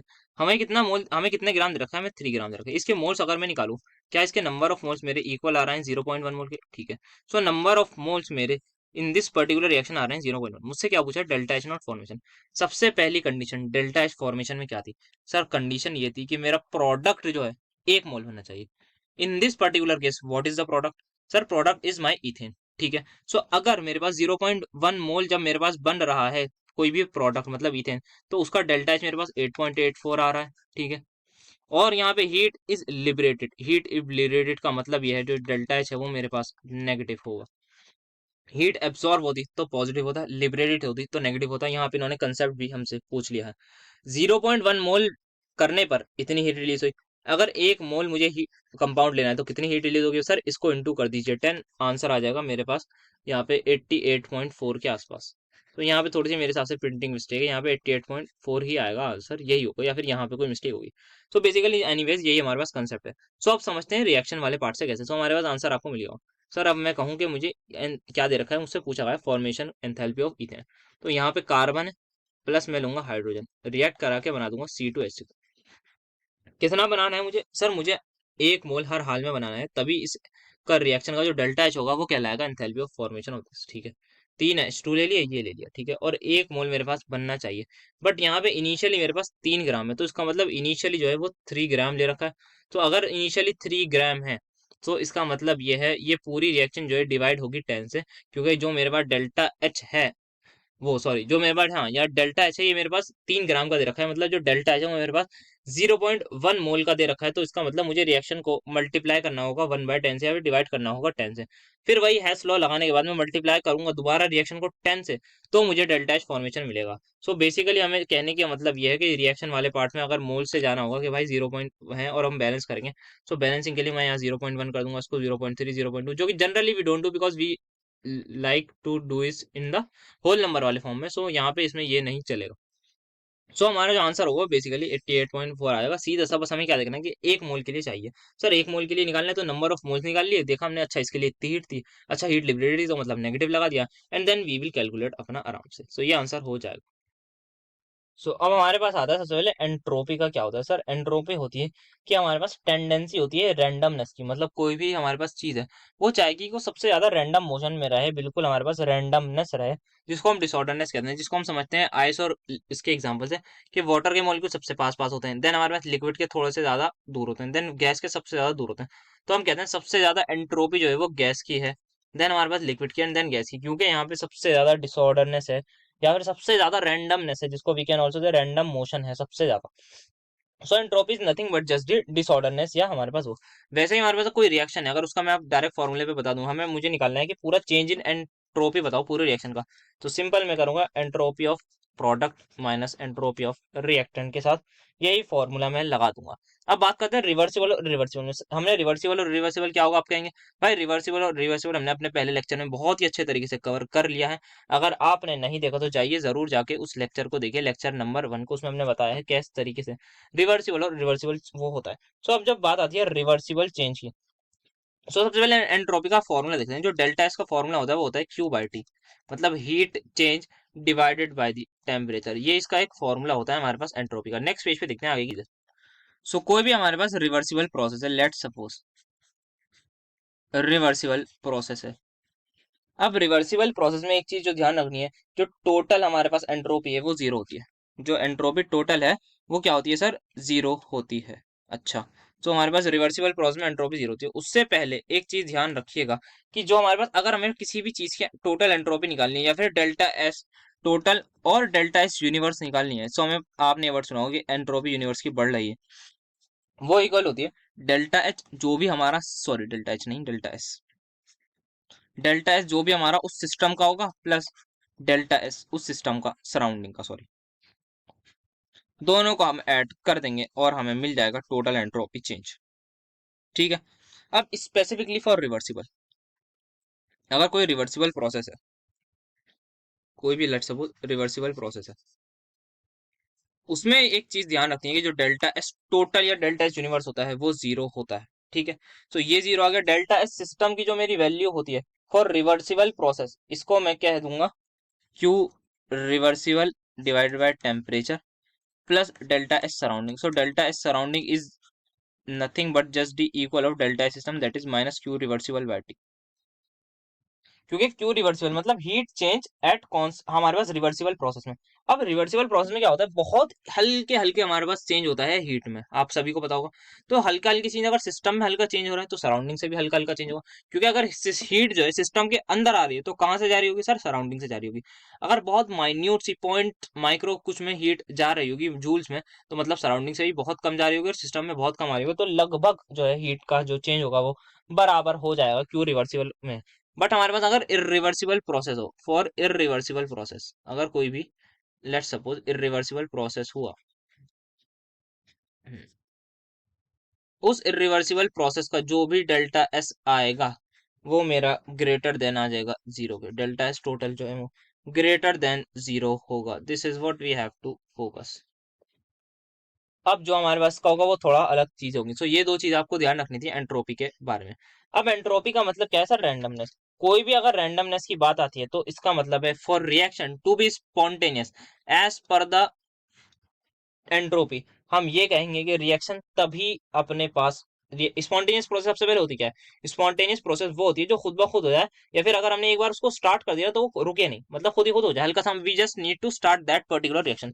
Non spontaneous reaction is something जो कि हमारे पास टेक्स प्लेस नहीं होगा। मतलब सपोज मान लेते हैं, मैं कह रहा हूँ ऐसे ही लगभग कि मेरे पास एक आयरन है, मुझे उसको तोड़ना है, तो मैं कहूंगा सही है आराम से टूट जाएगा, मैं तोड़ सकता हूँ, तो ये एक स्पॉन्टेनियस रिएक्शन है। बट अगर वहीं मैं रिवर्सिबल कह रहा हूँ, सपोज हाइपोथेटिकली कि मतलब मुझे आयरन को जोड़ के मुझे आयरन बनाना है, सो वो हमारे पास एक नॉन स्पॉन्टेनियस रिएक्शन होगी कि वो हमारे पास नहीं हो सकती एट दिस पर्टिकुलर टाइम। अगर मैं सिर्फ और सिर्फ चाहूँ कि हाथ से आयरन को जोड़ के या हैमर वगैरह की वजह से जिससे तोड़ा है, तो वो मैं उसको नहीं जोड़ सकता, तो वो कहलाएगी मेरी नॉन स्पॉन्टेनियस रिएक्शन। सो जो स्पॉन्टेनियस रिएक्शन होती है, अगर हमारे पास जो इसके फैक्टर्स होते हैं वो ये होते हैं कि जब भी हमारे पास एंट्रोपी जब भी इंक्रीज हुई तो इसका मतलब वो रिएक्शन जो है वो स्पॉन्टेनियस कहलाएगी। ये हमारे पास एंट्रोपी का कहना था कि एंट्रोपी जो है जब भी इंक्रीज हमारी एंट्रोपी हुई तो इसका मतलब हमारी जो रिएक्शन है वो क्या है, स्पॉन्टेनियस है। आगे और भी फैक्टर्स आएंगे, उसको भी हम देखते हैं। पहले हमें फैक्टर ये पता लग गया कि डेल्टा एस जो है वो हमारे पास ग्रेटर देन जीरो होना चाहिए। और यही हमारा सेकंड लॉ ऑफ थर्मोडायनेमिक्स भी कहीं ना कहीं बात करता था कि जो सेकंड लॉ ऑफ थर्मोडायनेमिक्स है वो कहता था कि जो भी हमारे पास स्पॉन्टेनियस रिएक्शन है, उस स्पॉन्टेनियस रिएक्शन में delta S has to increase, and if there is an equilibrium so increase, if equilibrium at equilibrium में जो डेल्टा एस की वैल्यू है वो जीरो होनी चाहिए। ये हमारा सेकंड लॉ ऑफ थर्मोडायनेमिक्स कह चुका था। और जो हमारे पास अब हम इसको एंट्रोपी से रिलेट कर रहे हैं और यहाँ पे पढ़ रहे हैं, आपने शायद फर्स्ट लेक्चर नहीं देखा तो उसमें आपने स्टेटमेंट देखी होगी, वहां पे हमने इसके बारे में बात करी थी। सो ये हो गई एंट्रोपी की बात। अब चलते हैं थोड़ा सा गिब्स फ्री एनर्जी की तरफ। सो अब हमारे पास आता है एक टॉपिक गिब्स फ्री एनर्जी का। गिब्स फ्री एनर्जी होती है, सबसे पहले इसको अगर मैं डेफिनेशन वाइज बताऊं तो हम इसको कहते हैं हमारे पास free energy which can be converted into useful work. तो इसको इतना भी ध्यान में नहीं रखना है कि अब चलते हैं इसके मेन पार्ट पर, जो कि इसका कहीं ना कहीं फॉर्मूले पर बात आती है। तो जो भी मैं डायरेक्ट फॉर्मूला लिख रहा हूँ, जो डेल्टा जी का फॉर्मूला है वो इक्वल होता है delta H minus T delta S, where T is the temperature, delta S is the change in entropy and delta H is the enthalpy. So अब एक जो चीज आती है, for every reaction to be spontaneous, for every reaction to be spontaneous, हमने पहले क्या पढ़ा था कि डेल्टा एस जो है ग्रेटर देन जीरो होना चाहिए। दूसरा फैक्टर जो है वो हमारे पास ये कहता है in terms of Gibbs free energy की डेल्टा जी की वैल्यू नेगेटिव होनी चाहिए, जो कि हमने इलेक्ट्रोकेमिस्ट्री में भी बहुत अपना देखा है। अगर आपने वो लेक्चर नहीं देखा तो जाके इलेक्ट्रोकेमिस्ट्री का देखिए, उसमें हमने E naught cell that is हमारे पास इलेक्ट्रोड पोटेंशियल या फिर E cell of the reaction से रिलेट करके इस टॉपिक को पढ़ा था। तो वहां पे भी हमने delta H less than zero के बारे में बात करी थी कि हमारे पास डेल्टा एच जी जो है वो has to be negative for reaction to be spontaneous. अब मुझे बताइए ये फैक्टर मेरा नेगेटिव है, सर ये मैं कह रहा हूँ ये मेरा पॉजिटिव आना चाहिए। अच्छा, सो अगर मुझे इस पूरी रिएक्शन को नेगेटिव करना है तो मैं क्या कहूंगा सर, पहली बात तो ये है कि अगर ये पॉजिटिव आ गया तो इसका मतलब ये पूरा जो है यहाँ से लेके आता कि ये नेगेटिव होगा, ठीक है। सो अगर ये मेरा नेगेटिव हो गया तब तो कोई मसला ही नहीं रहेगा, अगर ये नेगेटिव होगा तो मतलब सीधा सा मेरा डायरेक्टली डेल्टा जी नेगेटिव हो जाएगा। So for reaction to be spontaneous बहुत आसानी से तो हम कह देते हैं कि डेल्टा एच जैसे ही नेगेटिव होगा, डेल्टा एच पॉजिटिव होगा और डेल्टा जी नेगेटिव होगा, रिएक्शन आंख बंद करके हमारे पास स्पॉन्टेनियस कहलाएगी। आंख बंद करके तो सबसे पहले इसको दैट इज डेल्टा जी को देख के कहते हैं कि जब भी ये लेस देन जीरो होगा तब हमारी रिएक्शन स्पॉन्टेनियस होगी। बट अगर ये नहीं गिवन है तो हमारे पास आंख बंद करके इन दो फैक्टर्स को करेंगे। बाकी चीजों वो टेम्परेचर पे डिपेंड करती है। सपोज ये तो हमारे पास क्या है, पॉजिटिव है, ठीक है। और ये हमारे पास मान लेते हैं हमारे पास ये भी हमारे पास पॉजिटिव है। तो अगर मेरे पास ये फैक्टर, फिर मेरे पास अगर ये माइनस है ये प्लस है, तो मतलब जितना अगर ये ज्यादा माइनस होगा तभी रिएक्शन ज्यादा माइनस होगी। ये ज्यादा माइनस कब होगा, मतलब मैग्नीट्यूड में, कब इसका मैग्नीट्यूड कब ज्यादा होगा, जब टेम्परेचर हाई होगा। सो ऐसा कहते हैं कि एट हाई टेम्परेचर हमारे पास ये केस आ जाएगा। सो ये हमारे पास कुछ कुछ बातें हैं, इस तरीके से हम रिलेट करेंगे by health of magnitude and all. So ये हमने बात कर ली है उसकी। और एट इक्विलिब्रियम डेल्टा जी की वैल्यू जीरो होती है। Again delta G is equal to zero at equilibrium. तो zero is equal to delta H minus T delta S. So मेरे पास जो टेम्परेचर आ जाएगा वो टेम्परेचर आ जाएगा delta H by delta S के इक्वल। क्या, कौन सा टेम्परेचर है, ये वो टेम्परेचर है इस पे सबसे पहली बात रिएक्शन इक्विलिब्रियम में होगी एंड above this temperature हमारी रिएक्शन जो है वो स्पॉन्टेनियस होगी। above this reaction at temperature greater than T मेरी रिएक्शन जो है स्पॉन्टेनियस होगी, मतलब मेरा डेल्टा जी नेगेटिव होगा। ये चीज बस ध्यान में रखनी है और इसी चीज पे बेस क्वेश्चन आएंगे। अब चलते हैं, मेरे हिसाब से सारे टॉपिक्स लगभग कवर कर लिए गए हैं। अब अपना क्वेश्चन की चीज स्टार्ट करते हैं। अब एंड तक हमें सिर्फ और सिर्फ क्वेश्चन पर ही ध्यान देना है। तो चलते हैं अपने क्वेश्चन वाले पार्ट पर। जैसा कि आपको पता ही है, थ्योरी और क्वेश्चन हम सब डिस्कस करते हैं, काफी अच्छे अच्छे टॉपिक्स हमने डिस्कस करे हैं। अब ज्यादा वक्त है क्वेश्चन करने का, तो आपको उस प्रैक्टिस को भी पूरी करने की कोशिश करते हैं। स्टार्ट करते हैं जरा क्वेश्चन से। अब जरा क्वेश्चन में हम स्पीड थोड़ी सी फास्ट रखेंगे क्योंकि टाइम की थोड़ी कमी है। अगर आपको समझ में नहीं आया तो जरूर कमेंट करिएगा, हम उसको जरूर आपके डाउट को रिजॉल्व करने की कोशिश करेंगे। और अब आप वीडियो को पॉज करके क्वेश्चन जल्दी जल्दी करना स्टार्ट कर दीजिए। स्टार्ट कर रहा हूँ मैं भी, तेजी से हम सॉल्व करेंगे। सो हमें क्या निकालना है, for initial enthalpy of solution. अच्छा, मुझे डेल्टा एच सॉल्यूशन दे रखी है 4, ठीक है, kilo joule mole and lattice energy दे रखी है। तो मुझसे क्या पूछिए, हाइड्रेशन एंथैल्पी। क्या आप सभी को पता है एंड सॉल्यूशन की जो एंथैल्पी होती है वो किसकी इक्वल होती है, वो enthalpy of lattice energy plus enthalpy of hydration को एक्स लिख रहा हूँ। सो एक्स की वैल्यू मेरी आ जाएगी -786। और मैंने आपको ड्यूरिंग द लेक्चर भी बताया था कि हाइड्रेशन एंथैल्पी जो होती है वो एंथैल्पी रिलीज होती है और जो लैटिस एनर्जी होती है वो हमें देनी पड़ती है। तो इसी वजह से ये मेरी पॉजिटिव है और ये मेरी नेगेटिव आती है। सो आंसर हो जाएगा ऑप्शन नंबर सी। बढ़ते हैं नेक्स्ट क्वेश्चन पर। So calculate the amount of methane found by liberation of 149.6 kilojoule of heat using following equation। अच्छा, तो यहाँ पे हमें एक इक्वेशन दे रखी है, उसमें हमें डेल्टा एच दिया हुआ है, ठीक है। So calculate amount of methane found by this using following this. So अगर हमारे पास ये डेल्टा एच किसका दे रखा है, मुझे इस रिएक्शन का दे रखा है। क्या मैं कह सकता हूँ ये मेरे पास डेल्टा एच 1 मोल के लिए, हाँ सर यहाँ पे लिखा हुआ है कि 1 मोल है। और इस डेल्टा एच को मैं I can also see delta H formation of methane, ठीक है। अब मुझे कितने मोल्स के लिए निकालना है सर, मुझे निकालना है, मुझे अमाउंट निकालना है। तो अमाउंट कहीं ना कहीं रिलेट किससे होता है, मोल से। तो मोल्स किससे रिलेट होते हैं, हमारे पास डेल्टा एच से। अब यहाँ पे जो डेल्टा एच है ये मुझे दे रखा है 149। तो ये किसी भी रिएक्शन का हो सकता है, डेल्टा एच होगा, मतलब ये 149.6 जो है मेरे पास एक डेल्टा एच है। कितने मोल्स का है ये मुझे निकालना है। ये कितने मोल का है सर, ये 1 मोल का है। क्या मैं अगर इसको नंबर इस इनटू नंबर ऑफ मोल्स कर दूं, क्या ये इसी के बराबर होगा। क्या मतलब यहाँ पे किसके लिए, 1 मोल के लिए। मुझे कितने के लिए निकालना है, मुझे सर बताना है कि ये कितने मोल्स का है। तो क्या मुझे जब 1 मोल का पता है तो मैं ये बता सकता हूँ कि ये कितने मोल के लिए होगा। यस सर, ये तो कर सकते हैं। तो मैं कह सकता हूँ कि -70 और यहाँ क्या लिबरेशन, अगेन माइनस आएगा इनटू एन। तो यहाँ पे जो एन की वैल्यू है सर वो आ रही है मेरी 2। मतलब मीथेन का मास जो आ जाएगा वो इस पर्टिकुलर केस में वो आ जाएगा 32 ग्राम, दैट इज 2 मोल के बराबर। सो आंसर हो जाएगा ऑप्शन नंबर सी। अगर ये समझ में नहीं आया तो जरूर पूछिएगा कमेंट सेक्शन में, हम आपको जरूर एक्सप्लेन करना चाहेंगे इस क्वेश्चन को। अभी फिलहाल टाइम की शॉर्टेज है, बढ़ते हैं। ओके, सो एक रिएक्शन दी हुई है ए प्लस बी, डेल्टा एच मुझे दे रखा है, डेल्टा एच रखा है। मुझे वो टेम्परेचर निकालना है so that the reaction will proceed in forward. Forward का मतलब क्या है, आगे की तरफ। सर आगे की तरफ का मतलब क्या है कहने का, इनका कहने का मतलब ये है कि मेरे प्रोडक्ट बनने चाहिए। सर अगर प्रोडक्ट बनने चाहिए तो उसका मतलब ये है reaction has to be spontaneous. For the reaction has to be spontaneous we have seen a temperature जिसको मैं कहता हूँ delta H by delta H के इक्वल। डेल्टा एच मुझे दे रखा है -82 दिस। इसको मैं मल्टीप्लाई कर देता हूँ 1000 से और डिवाइड कर रहा हूँ मैं -200 से, क्योंकि सब मैं डेल्टा एच से डिवाइड कर रहा हूँ। इससे ये गया, इससे मेरे पास ये कैंसिल हो गया, ये मेरे पास आ रहा है 42.1। सो फाइनल आंसर मेरे पास आ रहा है 42.1 केल्विन के ऊपर। मतलब इसके अब जो भी टेम्परेचर होगा उस टेम्परेचर पे और मेरी रिएक्शन जो है प्रोसीड करने लगेगी फॉरवर्ड की तरफ। आई होप आपको ये क्वेश्चन समझ में आया होगा और आपने पॉज करके करा होगा। Change in gives free energy मुझे दे रखी है, अच्छा डेल्टा जी की वैल्यू मुझे दे रखी है -24, ठीक है, किलो जूल में, ओके नो प्रॉब्लम। देन मुझसे क्या मुझे ये दे रखी है, चेंज इन एंथैल्पी भी दे रखी है जो कि डेल्टा एच है, वो है -116 किलो जूल। टेम्परेचर मुझे दे रखा है 300 केल्विन। मुझसे क्या पूछा गया है, delta H. So we all know delta H is equal to delta H minus T delta H. So मैं यहाँ पे लिख देता हूँ is equal to delta H minus T delta S, ठीक है। ये उधर जाएगा तो मेरे पास आ जाएगा -8 is equals to -300 into delta S. So मेरे पास डेल्टा एस की जो वैल्यू यहाँ पे किलो जूल में आएगी, you have to focus, but आ जाती, लेकिन यहाँ पे जो हम डेल्टा ये है हमारे पास, अब ये हम किसकी बात कर रहे हैं, अभी हम किलो जूल में सब कुछ बात कर रहे हैं। सो अगर हम किलो जूल में बात कर रहे हैं बट हमें आंसर चाहिए जूल में, तो बेटर रहेगा कि इसको जूल में कर लें। तो ये मेरे पास 8 किलो जूल आ रहा है, तो मैं इसको 8000 कर लेता हूँ डायरेक्ट, विदाउट मेरे पास कोई भी अपने टाइम वेस्ट करते हुए। तो डेल्टा इसकी जो वैल्यू आ रही है, ये इससे ये गए, वो आ रही है मेरे पास 8000/300। तो 2 जीरो से 2 जीरो कैंसिल हुआ। तो ये मेरे पास अप्रोक्सीमेटली आई गेस इक्वल आ रहा है 27 के, हाँ 27 से थोड़ा सा कम, 26.6 जूल के इक्वल आ रहा है। सर मैंने क्या करा, ये किलो जूल में था, ये किलो जूल में था, इसको माइनस करा। या तो आप ऐसा कर लो भाई, डायरेक्ट इसको -24,000 लिख के इसको -16,000 लिख लीजिए, फिर आप इसको माइनस करेंगे तो यहाँ पे -8,000 डायरेक्ट आ जाएगा। मैंने इसमें करके लिखा है, तो कोई ऐसा प्रॉब्लम नहीं है।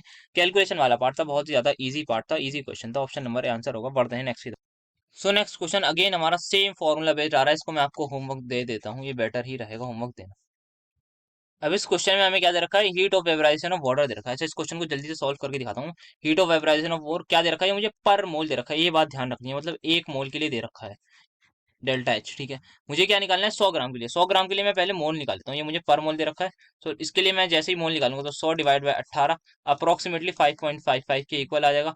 तो delta H for this reaction, मतलब 100 ग्राम के लिए वो आ जाएगा मेरा 4.4 इंटू जितने नंबर ऑफ मोल्स होंगे 5.55, ये मेरा आ जाएगा अराउंड 120 के आसपास, जो भी ऑप्शन होगा आई गेस, नहीं सॉरी 220 के आसपास, जो भी ऑप्शन होगा वो मैं मार्क कर दूंगा, that is option number C होगा मेरा। आसान क्वेश्चन था, मतलब आसान नहीं, थोड़ा सा बस ये देखना था, इससे मोल्स को रिलेट करना है, जहां भी पर मोल दिखे ना और अमाउंट अमाउंट की बात हो, ये चीज आपको फोकस रखनी है कि जैसे ही पर मोल की बात हो तो मतलब कहीं ना कहीं अब हम अमाउंट से खेल रहे हैं, तो अमाउंट वाली बात आ जाएगी। सो नेक्स्ट क्वेश्चन है, calculate the value of delta G. Again same pattern पर मैं होमवर्क दे देता हूँ, 2023 का क्वेश्चन है, ये गिवन है, ये गिवन है, बस यूनिट का ध्यान रखते हुए कैलकुलेट करना है। आंसर जरूर बताइएगा हमें कमेंट में। नेक्स्ट क्वेश्चन भी अगेन आपके लिए होमवर्क ही दे देता हूँ कि ये आपका जो है डेल्टा एच की वैल्यू निकालनी है इसमें, तो इजी ही रहेगा, इसको भी मैं होमवर्क दे रहा हूँ सेम पैटर्न। अब ये थोड़ा सा कंसेप्चुअल क्वेश्चन आ गया जो थोड़ा सा डिफिकल्ट है, हमें क्या निकालना है, डेल्टा एस टोटल। तो डेल्टा एस टोटल का हमने एक ही फॉर्मूला पढ़ा है, delta S system plus delta S surrounding, यही पढ़ा है हमने। सर मुझे जो है डेल्टा एस सिस्टम तो मुझे पता है कितना है, वो है मेरे पास 108.7 जूल में। मुझे सराउंडिंग नहीं पता, मुझे वो निकालना है, ठीक है निकाल लेंगे। अब मुझे डेल्टा एच की वैल्यू गिवन है, दैट इज दिस वन, ये मुझे डेल्टा एच की वैल्यू गिवन है, और मुझे टेम्परेचर गिवन है। सो मैंने ये पढ़ा था, एक एंट्रोपी का जो फॉर्मूला था, एंट्रोपी होती थी Q/T। अच्छा, सो ये मेरे पास जो है, जब भी ये जो एंथैल्पी है डेल्टा एच की वैल्यू है, मतलब मैंने क्या करा है, हीट इसको दी है, सो इसीलिए ये मेरी आई है पॉजिटिव। ये मैंने हीट किसको दी है, मैंने हीट दी है सिस्टम को। अब बात आती है कहाँ से दी है, मैंने जो हीट दी होगी, क्या मैंने वो सराउंडिंग से दी होगी, बिल्कुल सही, जो हीट जो होगी वो सराउंडिंग से ही दी होगी सिस्टम में। तो अगर मैंने हीट अपनी सराउंडिंग से दी हुई होगी सिस्टम में, सो मेरी जो क्यू होगी फॉर सराउंडिंग के लिए, क्या वो मेरी -28.1 किलो जूल हो जाएगी, या फिर अगर मैं डायरेक्टली लिख दूं तो 28100 के इक्वल आ जाएगी, 1 2 3, हाँ। किसके लिए, फॉर मेरे पास सराउंडिंग के लिए। तो डेल्टा एस फॉर सराउंडिंग मेरा आ जाएगा इक्वल -28100 डिवाइडेड बाय 300 के equal, that is equal to minus of 93.67 joule के इक्वल, ये मेरा आ जाएगा। और यहाँ पे मैं लिख रहा हूँ -93.67 इक्वल, और फाइनली जो मेरा आंसर आएगा वो आएगा 15.03 जूल पर केल्विन पर मोल के इक्वल आएगा। एक बार और बता देता हूँ कि मेरे जो हीट कहाँ किसको ये हीट है, मेरे पास रिएक्शन को मैंने दिया है। अगर मैंने सिस्टम को हीट दिया तो कहाँ से आई होगी सर, सराउंडिंग से। सो सराउंडिंग के लिए जो क्यू की वैल्यू हो जाएगी वो हो जाएगी नेगेटिव, और इसी तरीके से मैं अपना आंसर कैलकुलेट कर लूंगा, that is option number A. So enthalpy of combustion दे रखी है, अच्छा बेंजीन की एंथैल्पी ऑफ कंबशन दे रखी है, मतलब बेंजीन को मैं हीट कर रहा हूँ, सॉरी बर्न कर रहा हूँ, और मुझे कुछ ये मिल रहा है। अच्छा ये लिक्विड है और ये गैस है, ये इन्होंने मेंशन करके, ऑक्सीजन तो गैस ही होती है, और ये लिक्विड होती है। इस रिएक्शन का डेल्टा ही दे रखा है सर, डेल्टा यू पूछा है। तो इसका रिलेशन क्या पढ़ा था हमने, delta is equal to delta U plus delta NGRT. क्या यहाँ गैसेस है? हाँ सर, सब कुछ है यहाँ पे। बस हमें क्या निकालना है, डेल्टा एनजीआरटी की वैल्यू निकालनी है और आर की वैल्यू कैलोरी में रखनी है। सर आर की वैल्यू कैलोरी में आप एक बार बता दीजिए, तो वो अप्रोक्सीमेटली 2 कैलोरी लेते हैं हम फॉर आर इजी कैलकुलेशन। ये बात ध्यान रखनी है, 2 कैलोरी पर, आगे जो भी यूनिट होती है पर केल्विन पर मोल करके होती है, वो लेनी है हमें आर की वैल्यू किसमें, अगर हमें कैलोरी में आंसर चाहिए। एक चीज ये हो गई, और फिर इसको डिवाइड कर देंगे 1000 से तो किलो कैलोरी में हो जाएगा। ये करके आपको रिएक्शन को बैलेंस करना है और अपना आंसर कमेंट कर देना है, जो भी आंसर आएगा। So ice and water are at equilibrium at 0 degree Celsius, delta H की वैल्यू मुझे दे रखी है। सो मुझे बताना है कि कौन सी चीज ट्रू है। अच्छा, डेल्टा एच और डेल्टा इसका है, तो हमने क्या पढ़ा था, delta G is equal to delta H minus 3 delta H at equilibrium. ये मेरा 0 हो जाएगा, इसको इधर लाऊंगा ये पॉजिटिव हो जाएगा, आंसर मेरा ऑप्शन नंबर डी हो जाएगा। बढ़ते हैं नेक्स्ट की तरफ जल्दी। अब नेक्स्ट क्वेश्चन हमारे पास आता है, ये हमारे पास एक रिएक्शन दी हुई है, इसमें +44 किलो कैलोरी। इसका मतलब क्या है सर, इन्होंने प्रोडक्ट साइड में ये लिख रखा है। अगर इन्होंने प्रोडक्ट साइड में लिख रखा है तो इसका मतलब क्या हुआ कि जो प्रोडक्ट के साथ मिली है हीट, प्रोडक्ट के साथ हीट मिली है, तो इसका मतलब जो हीट है वो रिलीज हुई है, गेन हुई। सर हीट रिलीज हुई है, तो डेल्टा एच की वैल्यू ये आएगी। एक बात। दूसरी बात, इन्होंने हमसे पूछा है 36.5 ग्राम एचसीएल के लिए, मतलब कितने मोल के लिए। इन्होंने 1 मोल के लिए पूछा है, हमें कितने मोल के लिए गिवन है, हमें 2 मोल के लिए गिवन है। तो 1 मोल के लिए क्या करेंगे, सीधा सा इसको डिवाइड कर दीजिए 2 से, इसको डिवाइड कर दीजिए 2 से। ये हमारे पास हीट रिलीज है, ध्यान रखिएगा, प्लस मतलब प्रोडक्ट के साथ, मतलब हम हीट क्या मिल रही है, हमें हीट मिल रही है। तो हीट गेन जब भी होती है तो हमारे पास जो आता है वो हीट लॉस होती है, सॉरी, मतलब जो भी हीट रिलीज हुई है तो -44 डिवाइड बाई 2 -22 के इक्वल आ जाएगा। That is option number C. थोड़ा सा नया कंसेप्ट है इसलिए करा। अच्छा, what is standard enthalpy from this following. अच्छा, हमसे बॉन्ड एंथैल्पी पूछी गई है, किसकी, एन डबल बॉन्ड एंड की। वो कहाँ होगा N double bond and, sir N double bond and तो कहीं नहीं दिख रहा। सो इसका मतलब हमें एन एच की भी दे रखी है, तो ये मस्ट भी एन ट्रिपल बॉन्ड एंड, क्योंकि नाइट्रोजन जो है मेरे पास एन ट्रिपल बॉन्ड एंड होता है, ठीक है। सो अब आपको क्या करना है, ये क्वेश्चन भी मैं आपको होमवर्क दे देता हूँ, इसमें आपको कुछ नहीं करना, bond enthalpy of reactant minus product वाला फॉर्मूला लगाना है सीधा सा। यहाँ पे रिएक्शन का डेल्टा दिया हुआ है, मल्टीप्लाई ध्यान से करिएगा, यहाँ पे 3 NH बॉन्ड है और उसको मल्टीप्लाई साथ में 2 से करना है, तो मतलब 6 × NH, इसकी एंथैल्पी को 6 से मल्टीप्लाई करना होगा, एस इसकी एंथैल्पी को 2 से मल्टीप्लाई करना होगा। ये एक ही बॉन्ड एंथैल्पी है तो ये निकालनी होगी। तो इस तरीके से आप कैलकुलेट करिएगा और आंसर जरूर बताइएगा। थोड़ा सा मैंने इसका आइडिया दे दिया, अगर नहीं समझ में आया तो आप कमेंट में तब भी बताइए, हम आपको एक्सप्लेन जरूर करेंगे। Which reaction indicate the reaction is spontaneous, तो at all temperature, low high temperature.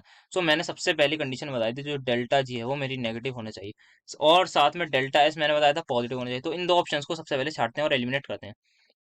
ये बात ठीक है, ये भी ठीक है, ये बात गलत हो गई, ये बात गलत हो गई, ये बात गलत हो गई, खत्म, मतलब बचा ही क्या, अब यही हमारा आंसर होगा। और मैंने ये भी बताई थी कि ये जब आपका पॉजिटिव हो तो मेरे पास डेल्टा एच जो है वो मेरे पास नेगेटिव ही होना चाहिए, क्योंकि ओवरऑल मुझे चाहिए होता है नेगेटिव। सो यही मेरा आंसर होगा। एलिमिनेशन से बहुत आसानी से हमने आंसर ले आए हैं। बाकी लो हाई टेम्परेचर वाली थोड़ी बहुत बात हमने करी है अपने लेक्चर में। The criterion for spontaneous exchange, अच्छा अगेन हमसे बहुत ईजी, डेल्टा एच ग्रेटर नहीं होना है भाई, बिल्कुल नहीं। इक्वल टू 0 इक्विलिब्रियम, वो लेस देन 0 बिल्कुल सही। एंट्रोपी लेस देन नहीं, एंट्रोपी तो ग्रेटर होनी चाहिए, तो ये हमारा आंसर नहीं होगा क्योंकि ये ग्रेटर इन्होंने क्या रखा है। सो एक ही आंसर होगा। बढ़ते हैं नेक्स्ट और आज का हमारा लास्ट क्वेश्चन की तरफ। यहाँ पे इन्होंने हमें कंबशन दे रखी है, enthalpy of combustion of this, हमसे पूछा गया है हीट ऑफ फॉर्मेशन। क्या आप सभी को सबसे पहले हम लिख लेते हैं इसका, हमारे पास क्या, हमारे पास रिएक्शन बनेगी फॉर्मेशन के लिए। तो कार्बन है प्लस हाइड्रोजन से रिएक्ट करेगा, मुझे दे देगा C2H6। यहाँ पे मैं 2 लगा देता हूँ, यहाँ पे मैं 3 लगाता हूँ। अब मुझसे क्या पूछा है, मुझसे हीट ऑफ फॉर्मेशन पूछा है। सो अगर मुझसे हीट ऑफ फॉर्मेशन पूछा है और मुझे क्या गिवन है, मुझे हीट ऑफ कंबशन गिवन है, तो कौन सा फॉर्मूला था याद कीजिए, क्या प्रोडक्ट माइनस रिएक्टेंट था या रिएक्टेंट माइनस प्रोडक्ट था, बस इतना याद करना है। और बाकी कुछ नहीं है, जो भी हमारा फॉर्मूला था उसको हम अप्लाई कर लेंगे, और यहाँ पे इस क्वेश्चन की मदद से वो भी हम सीख लेंगे कि कैसे हम अपने फॉर्मूलेस को यहाँ पर भी अप्लाई करते हैं। तो सबसे पहले जो चीज पता होनी चाहिए वो ये कि प्रोडक्ट माइनस रिएक्टेंट होता है। तो सबसे पहले किसकी बात हो रही है, कंबशन की बात हो रही है। तो जब भी कंबशन की बात होती है तो हम करते हैं रिएक्टेंट माइनस प्रोडक्ट, पहली बात, ठीक है। अब इसका आंसर तक पहुंचने की कोशिश करते हैं। इज इक्वल्स टू, यहाँ पे कंबशन किसका, रिएक्टेंट का। सर सबसे पहले रिएक्टेंट में कौन है, 2 कार्बन है और 3 हाइड्रोजन। अच्छा कार्बन सॉलिड है तो इसकी याद रखिए 2, तो मैं मल्टीप्लाई करूंगा 2 से और -2x1। क्या लिखना है मुझे, पहले मुझे रिएक्टेंट ही लिखनी है, ठीक है, प्लस नाउ मैं मल्टीप्लाई करूंगा हाइड्रोजन, कितना हाइड्रोजन है 3, तो प्लस 3 - x1 x2, ठीक है। अब तीसरी को मुझे करना है सब्ट्रैक्ट, ये बात ध्यान रखनी है कि यहाँ पे अब मुझे करना है सब्ट्रैक्ट। यहाँ पे मैं सब्ट्रैक्ट करूंगा, किससे करूंगा, प्रोडक्ट वाली से। प्रोडक्ट कितना है मेरे पास, एक ही, क्योंकि फॉर्मेशन में एक ही मोल की बात करते हैं इसलिए एक है। ऐसा ऐसा नहीं कि बस रिएक्शन लिख देना, जी प्रोडक्ट फॉर्मेशन में एक मोल, कंसेप्ट सबसे पहले क्लियर होने चाहिए। इज इक्वल टू -(x3) आ जाएगा एज इट इज। तो अब ये आके प्लस हो जाएगा, सो फाइनल आंसर होगा मेरे पास वो हो जाएगा -2x1 -3x2 प्लस x3 के इक्वल। तो यही मेरा हो जाएगा मेरा फाइनल आंसर। तो let's have a look. -2x1 -3x2 plus x3 जो भी है दैट इज ऑप्शन नंबर ए है मेरा। यही होगा मेरा फाइनल आंसर। सो आज हमने काफी सारे क्वेश्चन कर लिए, काफी होमवर्क दे लिए, हमने अपना चैप्टर भी पूरा वाइंड अप कर दिया है आज के लेक्चर में। सो आया हो आपके को लेक्चर में मजा आया होगा, अपने वीडियो को पॉज करके क्वेश्चन करा होगा। जो भी होमवर्क दिए उनको जरूर कमेंट में करिएगा, और हमारी प्लेलिस्ट की लिंक आपको डिस्क्रिप्शन में मिल जाएगी। बहुत सारे लेक्चर्स हमारे हो गए। इसी तरीके से हमने सारे चैप्टर्स को जोरदार तरीके से थ्योरी और क्वेश्चंस को कवर किया है अपने लेक्चर में। तो जाइए उन लेक्चर्स को भी देखिए। और हमारे यहाँ पे क्यूआर कोड्स आपको नजर आ रहे होंगे, जिससे आप हमसे कनेक्ट हो सकते हैं। आपको आपसे पर्सनली कनेक्ट कीजिए, so that we can build an interaction, जिससे आपकी तैयारी में भी हम कहीं ना कहीं बूस्ट अप ला सके। तो आज का लेक्चर के लिए इतना ही, मिलते हैं नेक्स्ट लेक्चर में।